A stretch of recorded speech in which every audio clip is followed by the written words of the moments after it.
Welcome to Perspectives, Debates in Paramedicine. Perspectives is a section of IJOP, the International Journal of Paramedicine, which is published by the National EMS Management Association here in the United States in collaboration with the Portuguese Pre-Hospital Emergency Society. I'm Mick Gunderson, the editor-in-chief of the journal, and I'll be serving as the host and moderator for this debate, which will explore the arguments for and against the proposition that an associate's degree should be required for entry-level paramedics. But before we get into the debate, let me provide a bit of background on our debate process so you can better understand what you're about to hear. The format of our debates is different from what you may be accustomed to with the typical competitive debate format. Competitive debates are designed to determine which team won a debate. In contrast, we use a modified Socratic debate format. Socratic debates are designed to gain a deeper understanding on controversial topics by exploring them from different perspectives, rather than just trying to prove the other side wrong. Debates typically are done with live debate teams making their arguments and rebuttals in a back and forth through several debate rounds. That approach tends to place a lot of value on the participants' debate skills rather than the actual merits of the arguments and rebuttals. To place the emphasis back on the merits, we give the debate teams time to reflect on the other team's arguments before their presentations, allowing them to adjust their arguments and craft their rebuttals accordingly. So with that in mind, this debate was conducted asynchronously on 8 recording days across a 2-week time frame. Before the presentations were recorded, a coin toss determined which team would be Team A and got to present first. The other team, Team B, got to have the last word with the final presentation in the final round. Each presentation in each debate round was recorded with just myself and one debate team member on a video interview platform. So on day 1, Team A's first presenter was given up to 5 minutes to make their presentation for round 1. Shortly after that recording was completed, it was shared online with all of the members of both debate teams. This allowed the other team to have time to huddle and consider making rebuttals or adjusting their arguments in the team's presentation be given on the next recording day. On the second recording day, the 5-minute round 1 presentation was recorded from Team B. This cycle was repeated for the round 2 presentations on day 3 and 4. Now, Ted Lee was the Perspectives section editor leading the organization of this debate, and he and I got together after the round 2 recording was released to the teams so that we could craft a question for each team to respond to in their round 3 presentations, which were recorded on days 5 and 6 respectively. For the 4th round, each team made their final presentations where they could summarize and include any other counter-arguments or rebuttals if they so chose. These were recorded on the 7th and 8th recording days. So after all 8 video recordings were made from the 4 rounds of debates, the clips were edited together along with the introduction, between presentation transitions and closing sections to create the final product that you are now reading, watching, or listening to. A transcript was created from the recording and edited for clarity, and that transcript was then used to produce the article that appears in the Perspectives section of IJOP. So now that you can understand the process used for the debate, you can appreciate that scheduling was a significant challenge in producing this event.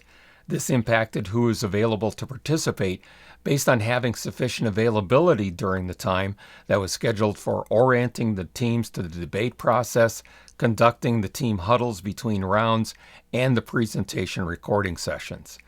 So a list of people that had shown interest in this debate topic in things like publications, conference presentations, or other mechanisms was put together. We also asked for some other suggestions from members of the IJOP editorial team. And from that list, we reached out to several individuals, engaged them as we could in the planning and scheduling, to finally end up with 4 people on the team arguing for the proposition and 2 people on the team arguing against the proposition. I need to point out something that is very important to bear in mind as you read, hear, or watch this debate. These are Socratic debates that seek to educate, not to choose a winning or losing team or argument. The people participating could probably argue very well for either team. With that in mind, I want to emphasize that they participated as individuals. What they presented may or may not reflect their own personal opinions, the positions of their employers, or the positions of any organizations that they may be affiliated with. They were asked to do their best to make arguments and rebuttals from a specific perspective, as members of the team arguing for the proposition or on the team arguing against the proposition, all with the objective of informing the audience on the topic through the format of a Socratic debate. It is now my pleasure to introduce the distinguished members of our two debate teams. On the team arguing against the proposition that an associate's degree should be required for entry-level paramedics, we have Louis Imperatrice and Ed Bauter. Louis Imperatrice is an experienced paramedic, educator, and leader with over 15 years of experience in pre-hospital 911 and critical care transport. In his current role as National Manager of Clinical Excellence with DocGo, Louis manages BLS, ALS, and critical care EMS education and clinical quality for DocGo EMS agencies in 8 U.S. states.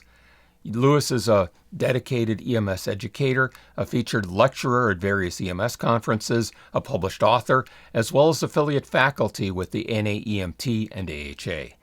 Louis is a course director for the Difficult Airway course, as well as several other EMS education programs. Louis continues to work clinically as a per diem paramedic with Hackensack Meridian Health's JFK EMS in New Jersey. Louis is also a 2024 graduate of the NAEMT Lighthouse Leadership Program and now serves as a mentor with that program. Also on the Against Proposition team is Ed Bauter.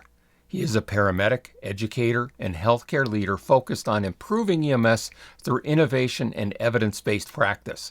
He is the founder of Overrun Productions, where he develops digital education and hosts the Overrun podcast. With over 20 years of EMS experience, Ed has worked as a clinician, trainer, and conference speaker. His recent work explores leadership, choice architecture, and the use of new media in pre-hospital care. He's currently completing his PhD in health sciences at Seton Hall University, studying how leadership and behavioral economics shape EMS practice and education. On the team arguing for the proposition that an associate's degree should be required for entry-level paramedics, we have Sean Caffrey, Gregg Margolis, Mike Thomas, and John Todaro. Sean Caffrey is the Chief Executive Officer of the Crested Butte Fire Protection District and a past president of the National EMS Management Association and the EMS Association of Colorado. He has over 35 years of EMS leadership experience and has spent more than 2 decades working in mountain resort areas of Colorado. Sean graduated from the George Washington University EMS degree program in 1992 and also holds a Master of Business Administration degree from the University of Denver. He's worked as a paramedic, a frontline supervisor, program manager, and senior executive. His experience includes multiple EMS organizations, the Colorado State EMS Office, and the University of Colorado School of Medicine.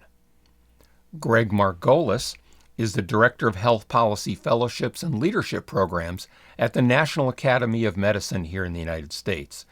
Prior to joining the National Academy of Medicine, Gregg served as the Director of the Division of Health System Policy for the Office of the Assistant Secretary of Preparedness and Response at the U.S. Department of Health and Human Services. Prior to his federal service, he held leadership and faculty positions at the University of Pittsburgh, the George Washington University, and the National Registry of EMTs.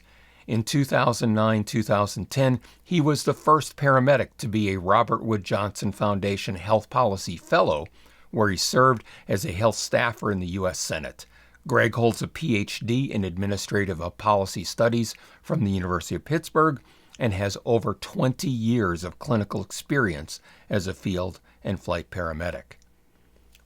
Mike Thomas currently serves as the Chief of Government Affairs, Director of Safety, and Deputy Director of Human Resources for JanCare Ambulance, the largest ground EMS provider in the state of West Virginia, with additional operations in Durham, Raleigh, North Carolina.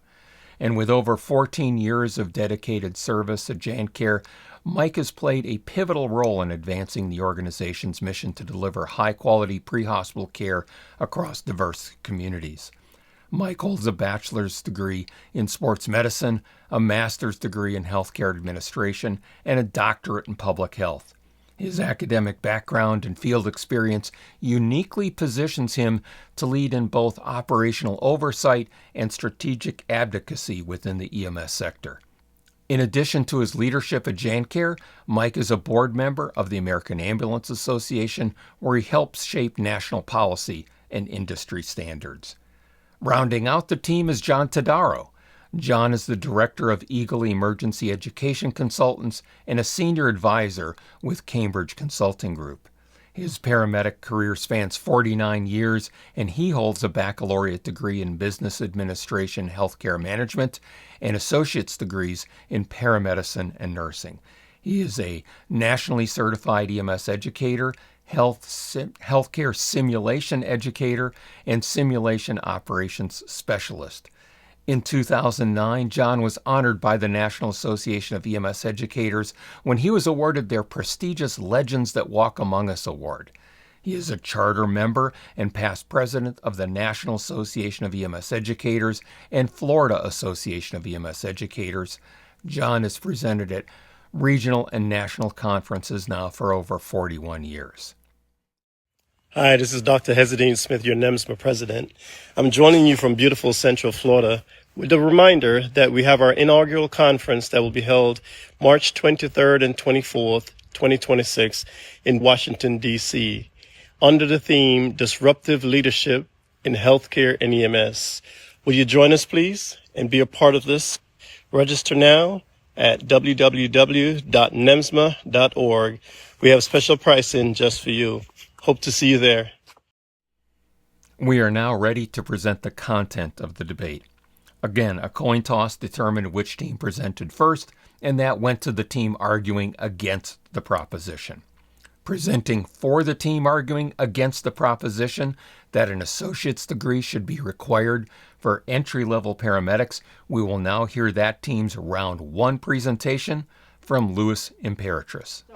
I don't believe that an associate's degree for an entry-level paramedic should be required. We know that there is a significant recruitment issue currently with paramedics throughout the country. And I think that by adding an associate's degree requirement for an entry-level paramedic only creates an additional barrier to entry into the EMS profession, specifically on the paramedic level.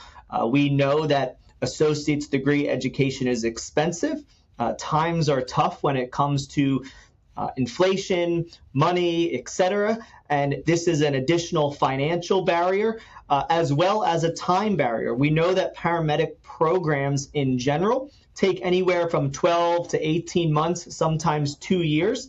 Adding the additional associate's degree is only going to bind us more time-wise in getting these individuals into the entry-level paramedic field.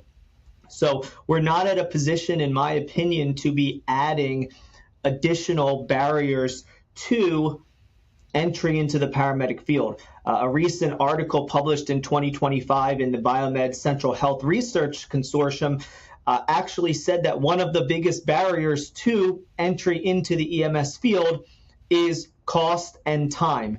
And by adding an associate's level degree to enter into the field of paramedicine only adds to that barrier of getting into the field of paramedicine. We need paramedics on the street. We need paramedics staffing the truck.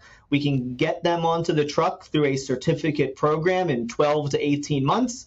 Why do we need to add an additional time constraint and barrier to get them into the field practicing their medicine and taking care of patients?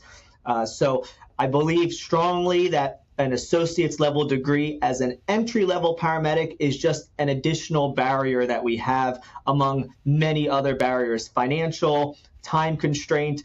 Some individuals, excellent clinicians, not good students, and are not going to be successful in passing, and it's going to be discouraging for them to get into the field. Additionally, I think that a very strong point is that most of the learning we do when it comes to clinical learning is in the field. We learn this from experience. We learn this from continuing education classes, whether it be up-to-date alphabet courses, attendance at conferences, various CME or CEU educational programs that we attend. This is where the basis of our learning is. Medicine changes every day. You finish your associate's degree program, the medicine you learned over the course of that 2 years is probably outdated by the time you hit the field. Get that baseline knowledge through this certificate program, enough to learn how to assess a patient, evaluate your assessment, and perform the basic clinical care that's under practice, and then let the additional learning take place hands-on in the field in real time through up-to-date continuing education.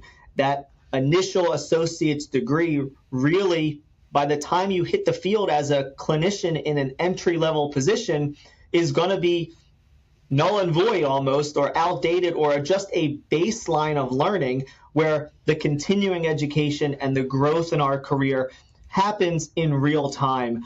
I think that the barriers that an associate's degree holds and constrains an entry-level paramedic, as well as the fact that most of the learning, at least from my experience and clinicians that I work with, is done in real time in the field through continuing education. So I don't believe that a associate's degree is going to set an entry-level paramedic up to be a better clinician or a smarter clinician or better prepared to work in the field on that entry-level basis. So those 2 points are really where I want to focus initially. Is we don't need additional barriers, and continuing education occurs in real time as medicine changes, as the field changes, and as we as providers grow and become more experienced. We will now hear the round 1 presentation from the team arguing for the proposition that an associate's degree should be required for entry-level paramedics. That presentation comes from Mike Thomas. Today we stand in strong support of the motion paramedics should be required to obtain an associate degree. Let's begin with the fundamental truth. Paramedics save lives. They are the first line of medical intervention in emergencies, administering medications, performing life-saving procedures, interpreting complex symptoms, and making rapid decisions under extreme pressure. The question before us isn't whether paramedics are essential. We feel that's undeniable. The question is, are we adequately preparing them for the increasing demands of this profession? And we believe that answer is no, not unless we raise the education standard to an associate degree. Now let's discuss raising those clinical and critical thinking standards. Modern paramedicine is no longer about bandages and backboards. It requires advanced clinical knowledge, critical thinking, and diagnostic reasoning. An associate degree offers structured coursework in anatomy, physiology, pharmacology, and pathophysiology, all crucial for safe, effective patient care. In fact, research published in the Journal of Emergency Medical Services has shown that paramedics with a higher level of education perform better in clinical decision-making and patient assessment, especially in complex or high-stress scenarios. We're not talking about adding unnecessary hurdles here. We're talking about giving paramedics the tools they deserve to do their jobs safely and competently. This debate is not about education. It's about outcomes. Paramedics with broader medical education are more likely to correctly identify strokes, sepsis, and over time-sensitive conditions in the field. Conditions where every minute matters. In some regions, expanded training has led to lower rates of hospital readmissions and better handoffs in emergency departments. When a person dials 911, they don't just want someone fast, they want someone skilled. And requiring an associate degree ensures a baseline of quality and consistency across this profession. Now let's shift to paramedicine as a career and not a stepping stone. Requiring an associate degree sends a clear message. Paramedicine is a respected, skilled healthcare profession, not just a stepping stone or temporary job. Currently, many paramedics face burnout, low wages, and limited advancement. A degree requirement not only raises the bar for training, but also opens doors for better pay, professional development, and long-term career goals, including pathways to advanced roles such as community paramedics or critical care transport specialists. By investing in education, we invest in the workforce and help paramedics stay in the field longer with better support. Furthermore, this team feels that alignment with current healthcare trends is of utmost salience. Nearly every other healthcare profession, from nurses to respiratory therapists, require at least an associate degree. Why should paramedics be the exception when their responsibilities are just as critical? Healthcare is evolving. Paramedics are now being asked to do more, manage chronic conditions in the field, reduce ER overcrowding, and participate in mobile integrated healthcare programs. These new expectations demand a higher level of training, and a degree ensures paramedics can adapt to these expanded roles. Now let's talk about the elephant in the room, access and equity. Now some of you may and have argued that a degree requirement could limit access to the profession, and that's a valid concern. But here's something that is often overlooked. When we raise the education standard, colleges are forced to respond, and that's a good thing for all of us. So this challenge we can and should address through scholarships, partnerships with community colleges, tuition reimbursement, and flexible learning options. With a degree requirement in place, colleges and technical programs begin to allocate more resources toward paramedic education. That means updated equipment, better simulation labs, access to more experienced instructors, and stronger clinical partnerships with hospitals and EMS agencies. It means programs that prepare paramedics not just to pass the NREMT, but to thrive in the real world, high-stakes environments. And remember, we aren't talking about current paramedics retroactively enrolling in associate programs. We are talking about the paramedics of the future. We shouldn't lower the bar because of barriers. We should break down the barriers so that everyone can reach the bar. To conclude, requiring an associate degree for paramedics is not about gatekeeping. It's about respecting the complexity of the job, protecting patients, and supporting professionals in their development. When we elevate the standard of care, everyone benefits: paramedics, patients, and the healthcare system as a whole. Thank you. So that completes our first round of the debate. We will now go into the second round and hear again from the team arguing against the proposition that an associate's degree should be required for entry-level paramedics. Presenting again for the against team, here is Louis Imperatrice. So I appreciate the arguments made in regards to a degree for paramedics, and I actually agree that degrees do offer many of the benefits discussed. However, I believe the initial point of an associate's degree requirement for entry-level paramedics was missed for two main reasons. The first being, if a prospective paramedic attends an associate's degree program in paramedicine, the actual clinical content, the medicine, the skills, the assessment are identical to that of a certificate paramedic, all in accordance with the national EMS education standards. You don't learn any additional clinical skills, whether you have an associate's degree, bachelor's degree, master's degree, etc. The additional education you receive from a degree program is entry-level college courses such as English, math, etc. Do these courses required to obtain your associate's degree make someone a better prepared entry-level paramedic? The answer is a resounding no. As paramedics progress in their careers and want to grow into supervisory, managerial, or leadership roles, I agree.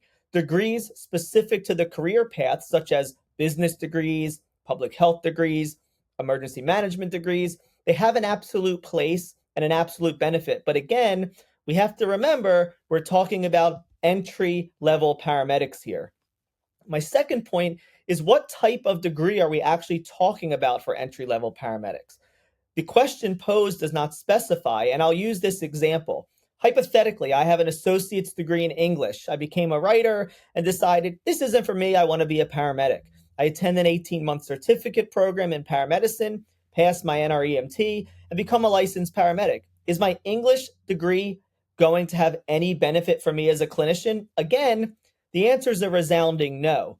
So I can truly appreciate, and I do support degrees for paramedics as they advance in their career, and the benefit of these degrees is tenfold. However, the folks on the opposite side of this argument need to remember we're talking about entry-level paramedics. So I believe my original point still stands. An associate's degree, whether in paramedicine, English, education, basket weaving, who cares, has no bearing on an individual entering the field as a day one entry-level paramedic. Many of the clinically skilled paramedics I know, many of my mentors in this field are simply certificate paramedics. I think back to a quote from a former preceptor of mine. She said, quote, "There's nothing wrong with being just a paramedic. Keep learning every day, keep an open mind, and love what you do." I think the argument of paramedicine as a career stepping stone fails completely on its merits. Pay was mentioned, but this is a whole different argument because in many areas of the country, and I can speak specifically to where I work, entry-level certificate paramedics are entering the field at the same pay scale as nurses, with many of them few years into their career making close to, if not over, six figures as certificate paramedics. So we have to remember that we're talking about these entry-level paramedics, and what we want entry-level paramedics to have is clinical competence to take care of a patient, and a degree does not teach you that. A degree teaches you the soft skills, the leadership skills, the finance, the budget, the management level skills of business. And if you think back for decades, there was never any type of nursing degree. There were certificate nurses who got their RN, went into the hospital, learned while they worked, and then advanced in their career through a clinical ladder. Only in the relative recent future or so have we seen nursing degrees and these requirements for nursing degrees. In fact, most of the nurses working in the hospital right now are probably certificate nurses, especially your senior nurses. The research on this topic was already done. Jeffrey Ignatovich talked about this and wrote about this in his dissertation, where he said that clinical skills are not taught through degrees in the field of paramedicine. They are taught through the National EMS Education Standards, which can be obtained by an entry-level paramedic through a certificate program. College degrees, according to Jeffrey's research, teach you the soft skills, the leadership skills, the managerial skills, and entry-level paramedics simply do not need this level of education to begin working as a paramedic. I'm not saying they don't need it. They don't need it to enter the field. So I'll end this with a question. When you entered the field as an entry-level paramedic, did you have an associate's degree? And can you directly correlate with proof your clinical success as an entry-level paramedic to your associate's degree? Or did you obtain your clinical excellence and experience through real-life clinical practice and continuing education? And remember, we're talking about entry-level paramedics, not experienced paramedics who are growing through their career in EMS. We will now hear the round 2 presentation from the team arguing for the proposition that an associate's degree should be required for entry-level paramedics. Here's Sean Caffrey. I'd like to thank the International Journal of Paramedicine and my colleagues on both sides of this discussion for participating in this important debate.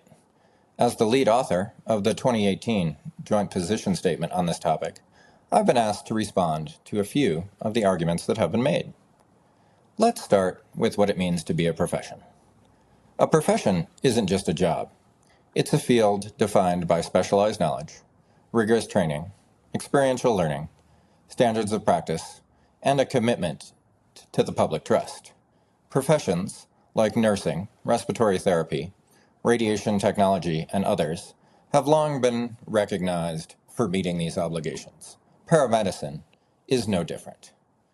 To live up to the idea of professionalism, we must get past the notion that the goal is simply to find the cheapest, fastest way to put a patch in a seat. That might fill a roster, but it does not build a profession, and it does not improve care. The public deserves better, and so do the men and women who choose paramedicine as their career. Paramedics, by and large, deliver advanced medical care in unpredictable, high-stakes environments. We make rapid, complex decisions, perform critical interventions, and integrate into the larger healthcare system. Increasingly, our role extends into critical care transport, interdisciplinary care teams, and helping patients navigate the healthcare system itself. These evolving trends show that paramedics are not only emergency responders, they are essential healthcare professionals whose scope continues to broaden. That combination of knowledge, adaptability, and accountability is what defines a profession. Because paramedicine is a profession, we have a responsibility to prepare our next generation to succeed, not just today, but in a rapidly evolving healthcare system. We owe it to our patients, our communities, and our field to ensure new paramedics have the education and critical thinking skills needed to carry them through an entire career. An associate's degree is a realistic and appropriate baseline. But let's be clear about what kind of degree we mean. The most common path will be an Associate of Science in paramedicine, not unrelated fields of study. About 2/3 of accredited programs already offer this pathway, and for many, the gap between a certificate and a degree is only a semester, or even less, of additional coursework.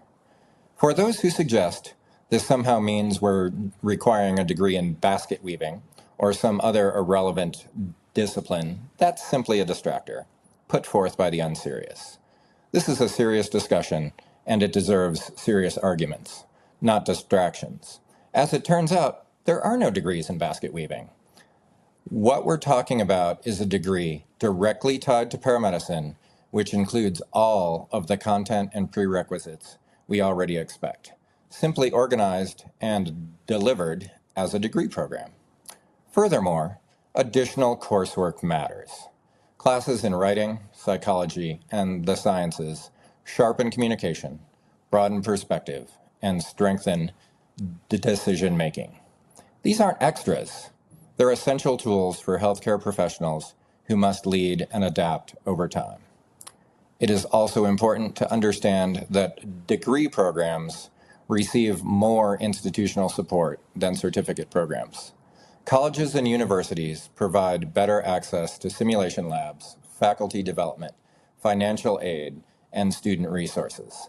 This infrastructure, particularly in community colleges, is optimized to provide the education our workforce needs. This access to resources means students graduate more prepared, and the programs themselves are ready to evolve with medical science. Employers will benefit directly as well. Paramedics with degrees enter the workforce with stronger communication skills, a broader understanding of the healthcare system, and the confidence to take on complex roles. They are better equipped to meet today's challenges, from complex responses to integrated care models and public health crises. In summary, this step is overdue. An associate's degree is an appropriate and realistic standard to advance our profession. It is a step from which other degrees and specializations can be built. That was the position of multiple national organizations in 2018, and it has become even more apparent today. It is time to make this standard a reality for the future of our profession and the patients we serve. Thank you. That completes round 2 of the debate. This is Charles Blankenship, President-elect of the National EMS Management Association. On March 23rd and 24th, 2026 in Washington, D.C., join us at the inaugural NEMSMA EMS Leadership Conference. For round 3, each team was asked to respond to a question, which was, what does the future of paramedicine look like with your team's stated approach?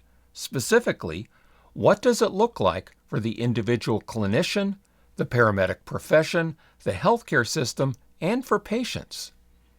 As with other rounds, each team has 5 minutes for their presentation here in round 3. We will first hear the response to the question from the team arguing against the proposition, which will be presented by Ed Bauter. Hey everybody, my name is Ed Bauter, and I'm really excited to be part of this debate here. So the first part where we're talking about this degree program, we have to talk about how it affects the individual clinician.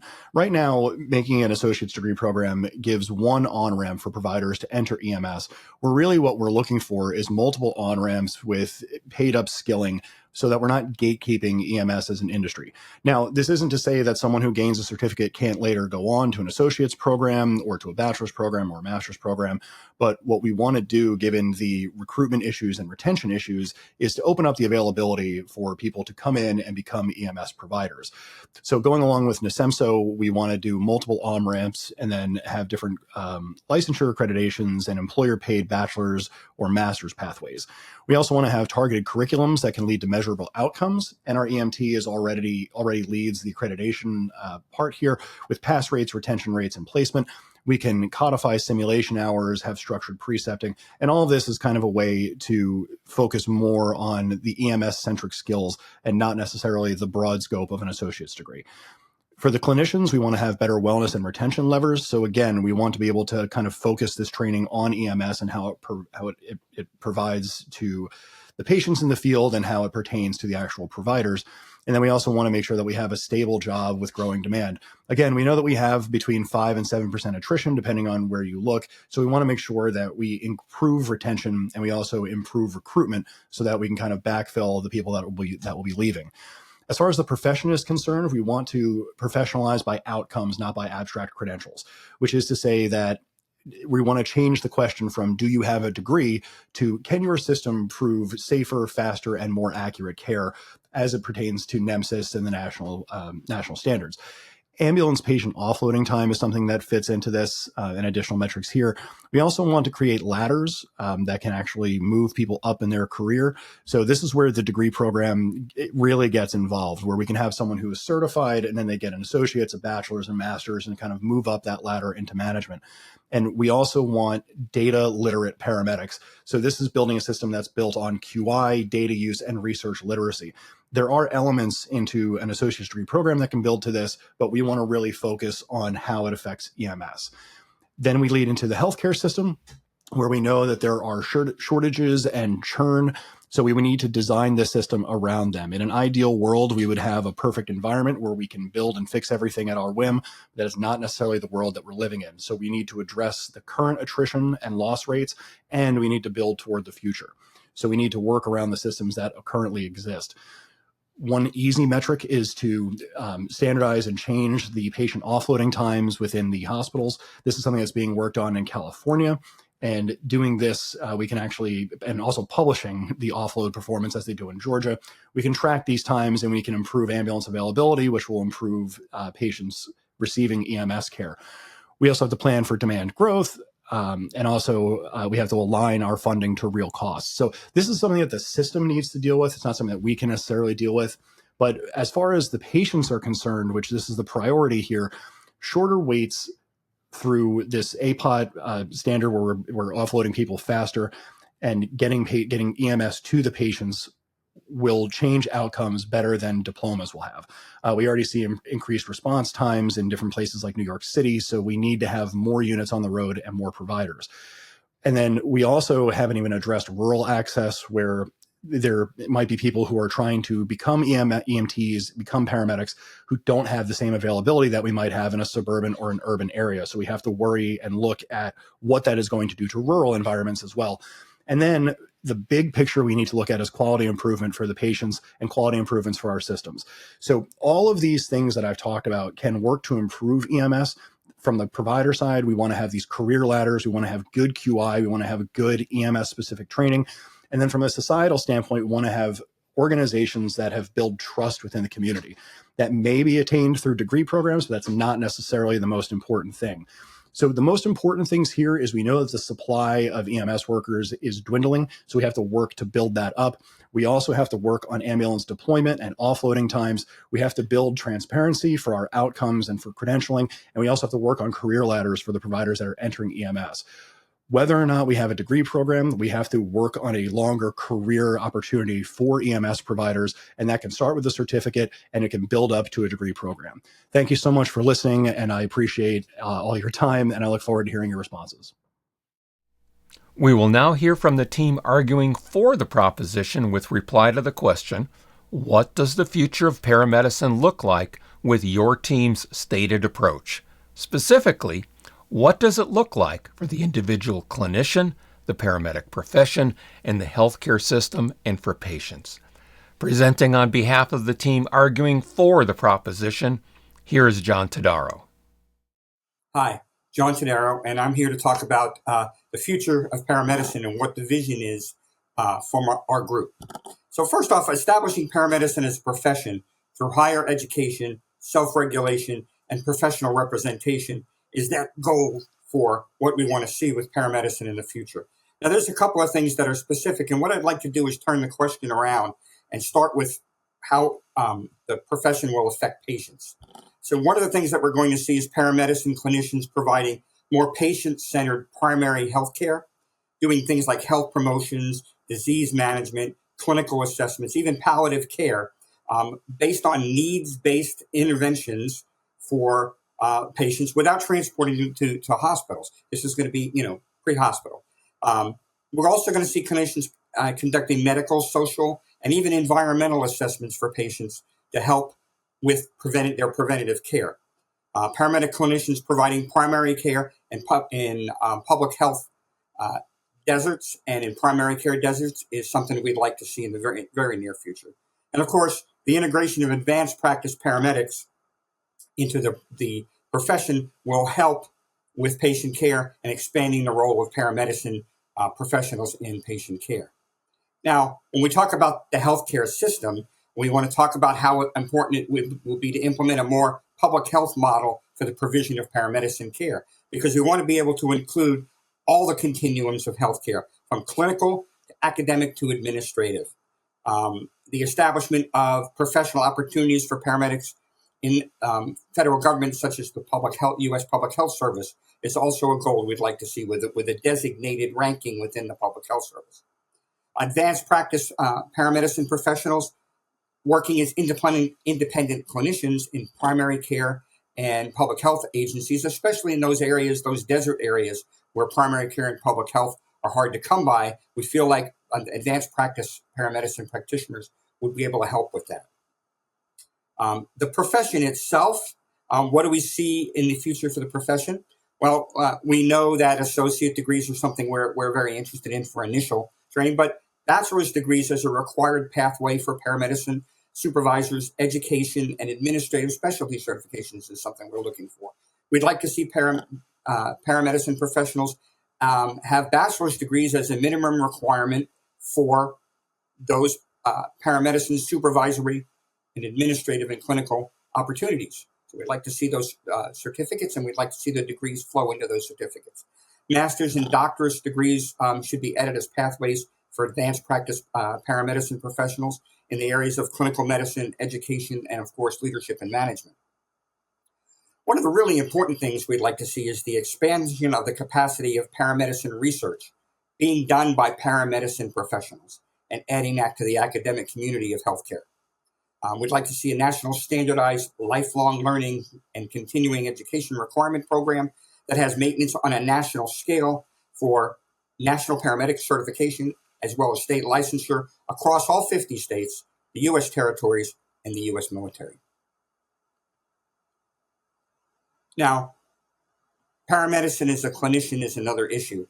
We already said we'd like to see associate degrees as the entry-level requirement for paramedics, with a minimum requirement of an associate's degree to sit for the National Registry exam. We'd like to see that as a requirement.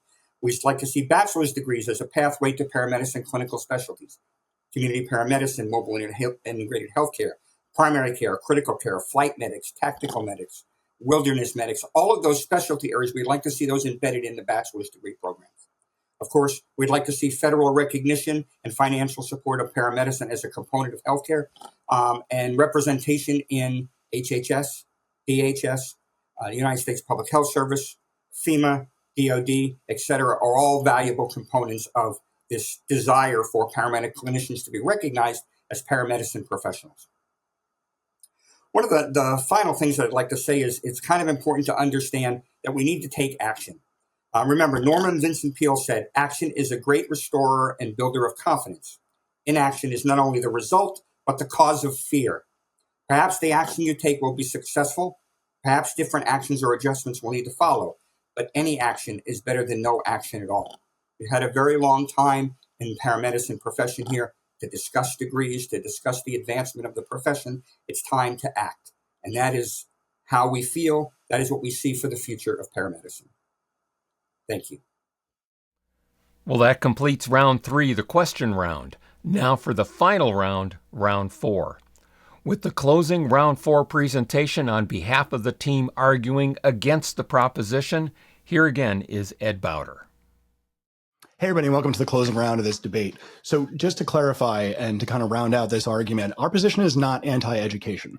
Rather, we're contending that entry-level paramedics should not be required to have an associate's degree, which is not the same thing as opposing higher education.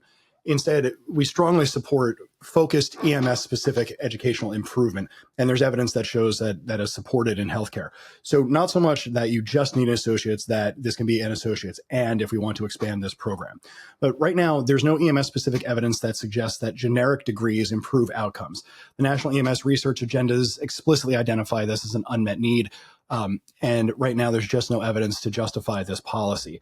We do already see significant workforce bottlenecks and shortages. EMS is already facing really significant shortages and high turnover. This is per the Bureau of Labor Statistics. We have about 19,000 annual openings in EMS roles, and that's not even counting the 5 to 6% attrition rates that we see. Also, NAEMT and ASEMSO, they talk about high burnout, pay, and scheduling as problems and drivers of turnover, not lack of degrees. So we have these national organizations that are trying to build EMS that also don't necessarily support a degree as an entry-level barrier. Another concern where we already have problems with people not making enough money and pay scales not being sufficient is we have to worry about the barrier of payment into these programs. Do we have providers that are already working as EMTs that have the dispensable $4,000 to $12,000 on average that we see to get into a paramedic program? This can create financial and time barriers. And also, if a program is 2 years long, what is that EMT going to do during that time to maintain their employment? So that this is another program that needs to be addressed. I mentioned in the last video, there's also an issue with rural EMS, where rural EMS has enormous staffing and financing problems, and degree mandates can risk closing that pipeline and shutting down entire departments. There's a difference between the system we would like to have and the system we do have. Adding this additional barrier poses the risk of agencies having to slow down their services or shut down their services because they can't provide enough providers that have associate's degrees. What we've learned from nursing is, and nursing is probably our closest and best parallel, is that higher percentages of BSN prepared nurses correlates with lower patient mortality and better outcomes, which is great, but these are degrees in nursing itself, not in unrelated fields. So applying this to paramedicine, we would have to invest in paramedic specific curricula, which is more simulation, more clinical preceptorship, and outcome linked QA, not simply requiring just an associate's degree. So when we bring this point up, we know that there's already better alternatives that exist. We already have accreditation through NREMT and COAMPS that they already are showing pass rates, job placement, and student satisfaction. We can strengthen those standards, and immediately that would improve our quality. We have to look at our patient offloading times as well and our operational concerns and use our system levers to actually activate these systems and improve how the system works. So I talked last time about APOT handoffs. Better reimbursement through CMS is something that we have to have, and we have to get more involved in lobbying and with the government. And we also have to have better wellness initiatives to have our employees stay longer and find out what these actual performance gaps are. And these are these specific training opportunities that we actually see. In closing, our specific argument would be that our professionalization can be realized through outcomes, not necessarily through credentialing. The public and healthcare partners that trust EMS because EMS works. We can show safer, faster, more accurate care through transparent decisions, and through dashboards, through NEMSIS or APOT reports. We can have professional status reports showing demonstrable results and not necessarily credentials disconnecting us from our practice. So in general, requiring an associate's degree for entry-level paramedics is a blunt tool that risks worsening staffing shortages. It raises barriers, and it fails to improve care. The future in paramedicine lies in targeted, discipline-aligned education, similar to nursing's BSN model, combined with workforce investment, outcome transparency, and continued professional development. Thank you so much, and we look forward to your responses. Now we will hear the closing round 4 presentation on behalf of the team arguing for the proposition. Here is Gregg Margolis. It is my honor to wrap up our team's strong support of an associate's degree as the educational standard for paramedics of the future. Thank you to the International Journal of Paramedicine and both teams for joining this lively debate. It's been really fun and I've learned a lot. But despite the many great points made by the other team, we remain convinced that an associate's degree in paramedicine is the appropriate educational preparation for an entry-level paramedic of tomorrow. Let me start by clarifying a few things. First, this will not affect current paramedics in any way. This change will impact future generations of paramedics, not anyone in the field. Second, we too are concerned about the current paramedic workforce crisis, but we reject the notion that requiring an associate's degree will make it worse. In fact, we think that it may increase access and reduce cost of EMS education for many people. Third, we are not denigrating anyone without an associate's degree. We have the utmost respect for many spectacular clinicians, problem solvers, and critical thinkers that we have in our profession today. Unfortunately, we believe that they've achieved excellence despite our educational system, not because of it. Now, our colleagues on the other side have raised legitimate concerns that requiring an associate's degree might decrease access and increase the cost of paramedic education. But we disagree. The U.S. community college system is the envy of the world, having educated millions and improved the lives and careers of countless Americans. According to the United States Department of Education, there are over 1,000 community colleges in the U.S., with thousands more satellite campuses in virtually every county in the country. Community colleges have enormous resources and robust online educational offerings that make education much more accessible than certificate programs. Community colleges are designed to make education affordable. They offer reasonable tuition with many options for needs-based grants, scholarships, tuition assistance, student loans, and in fact, many students are able to earn their associate's degree at very low or no cost.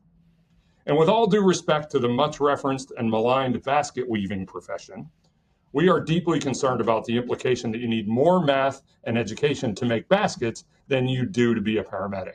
We believe that general education requirements like math, English, psychology, anatomy, and physiology are directly applicable to the job of a paramedic. Finally, the other team acknowledges that the current paramedic training takes about 12 to 18 months, but most two-year degrees take about 16 to 20 months from start to finish. So the modest increase that over what they're doing now, the paramedic of the future will have a recognized degree. And perhaps we should be more concerned about how the current system cheats students out of valuable, transferable college credits should they desire to continue their formal education. So we think the workforce arguments are moot, and we didn't find anything offered by the other side to change our minds on this point. So once we take the associate's degree as a barrier off the table, our argument boils down to two things: credibility and adaptability. Credibility. Let's be honest. Our profession has long suffered from a lack of respect and recognition by our healthcare colleagues and many of our employers. We have been plagued by low pay, poor morale, high turnover, limited opportunities for advancement, difficulty recruiting, and dangerous working conditions. And while formal education won't solve all of these issues, we do believe it will help. And adaptability. Yes, you can train the paramedic of yesterday using our current model. There are hundreds of thousands of examples of that. This proposal is about making our profession more adaptable and future ready. We believe that a broader educational foundation will enable our profession to take advantage of opportunities to improve the health of communities we serve.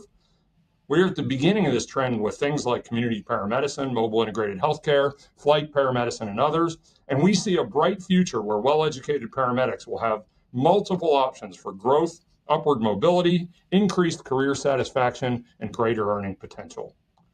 Now, we know this is a big change and it'll take time. We encourage you to take the long view. We propose a phased implementation over the next 5 to 10 years, but let's start now to forge a new future. So in conclusion, despite the great points of our friends on the other side of this debate, we continue to believe that moving paramedic education into community colleges will increase access to education, and that making an associate's degree the entry-level educational standard will improve our profession's credibility, and the paramedics of the future will be more adaptable and be able to take advantage of opportunities to grow and succeed. Thank you for listening and for keeping an open mind.